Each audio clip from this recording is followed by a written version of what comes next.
I went through 8 years of Catholic school, Sisters of Charity, and I got professional religious education throughout all those 8 years.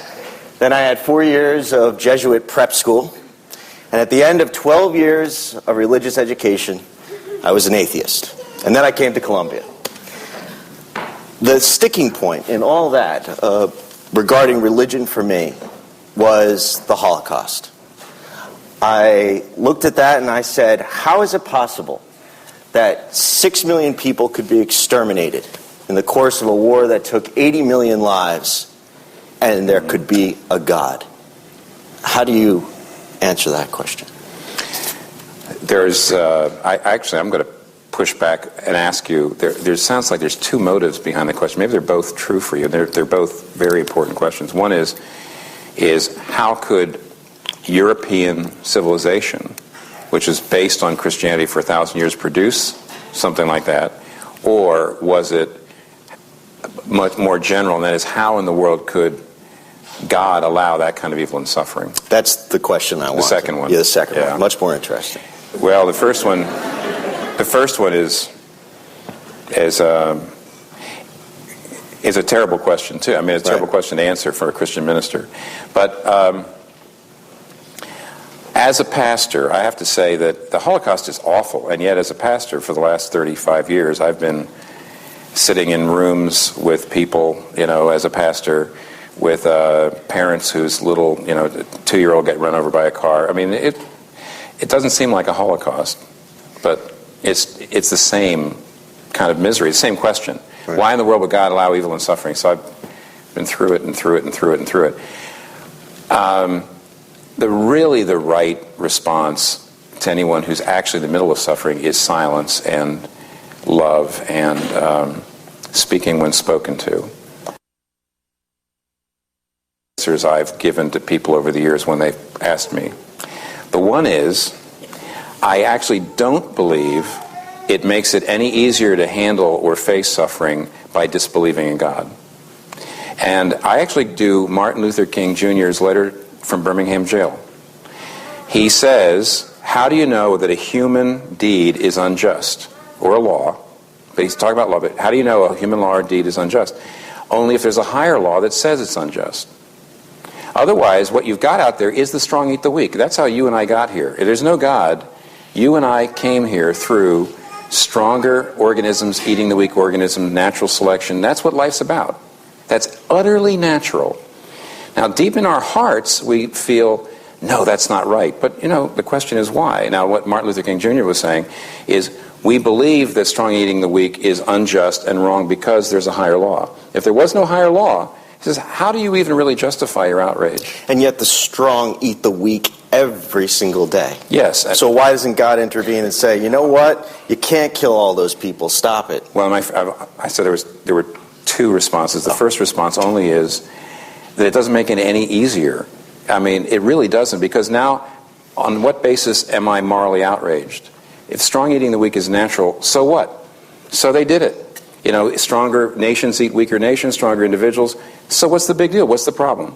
I mean, that's fair. I mean, that's not a complete answer, but it's fair to say, yeah, now as an atheist, now how am I dealing with evil and suffering? Now I really have only a visceral reaction to it. I don't even have a real cogent warrant for saying this is absolutely got to stop. Other than that, I don't like it.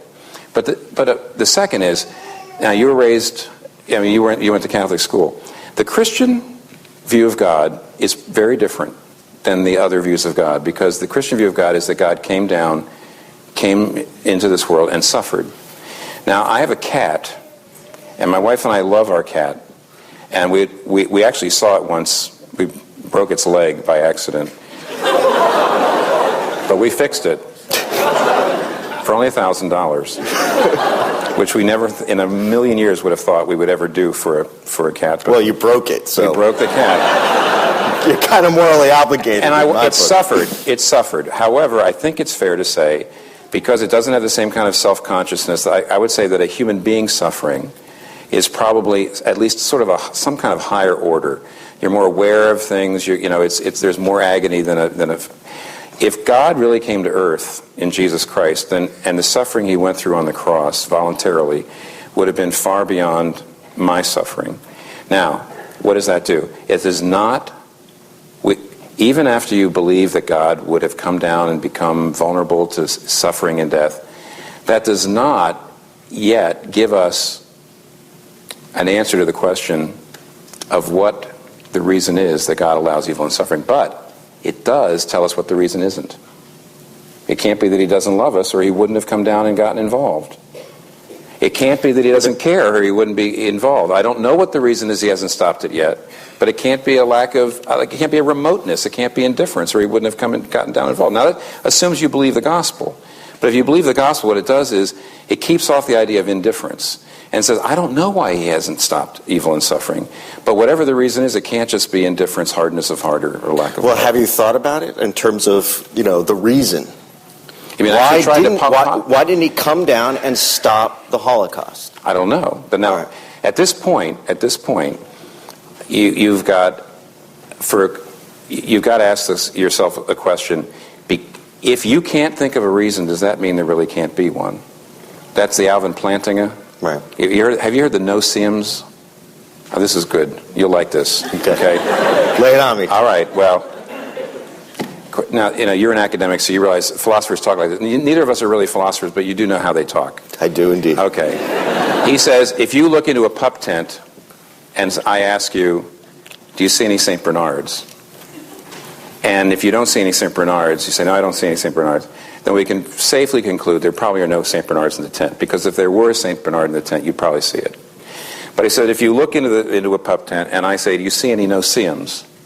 Now, no-see-ums, if you live near the Great Lakes, are little gnats that are so small they come through the screen and bite you anyway.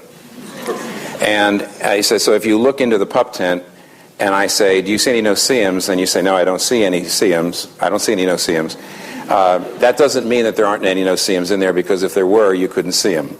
And he says, now, when you say, because I can't think of any good reason why God would continue to allow evil and suffering to happen, therefore there can't be one, you're assuming that whatever reasons there would be more like St. Bernards than no-see-ums. Well, why should it be? I mean, he says this is probably cold comfort. Without the gospel of Jesus Christ coming into the earth and coming alongside of us, it's cold comfort. But what he's saying is you can't assume that just because you can't think of a good reason why God hasn't stopped it yet, there can't be any. And then the gospel says, well, whatever that reason would be, it can't be a lack of love.